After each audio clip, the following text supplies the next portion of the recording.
Azərbaycan dilinin ən maraqlı bölmələrindən biri də say mövzusudur. Gəlin bu say mövzusuna aid belə bir test izahına baxaq. Deməli, sualda deyilir ki, böyük summativ qiymətləndirmə üçün hazırlanmış bir çox testlərin cavabı şübhə doğurdu. Cümləsində sayın yerində hansı nümunədə işlənmiş sayı yazmaq olmaz.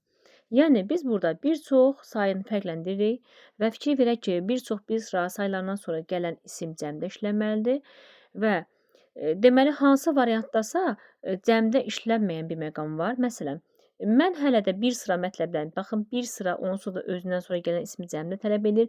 Biz bunu yuxarıda bir çoxun yerinə yazsaq, yenə də cəmdə olacaq. Variant çıxılır. Çox dualar, çoxlu onlarla, yüzlərlə. Bu tipli sözlərdə, bax, D-də də var eyni məqam.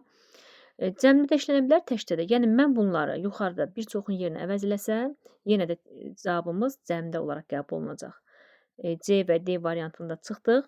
Yox, B-ni və sonuncu sözü. Sonuncu sıra saydır və sıra sayından sonra gələn isim də tək və cəmdə işlənə bilər və buna görə də sonuncunu da bura qoysaq, sonuncu testlərin cavabı yenə larlər yerində qalacaq, amma E variantında isə bir neçə sözü, bir neçə sayından sonra gələn isim yalnız və yalnız təkdə işləndiyinə görə biz bunu bir çoxun yerinə qoysaq, o zaman test yox, testlər yox, test olacaq.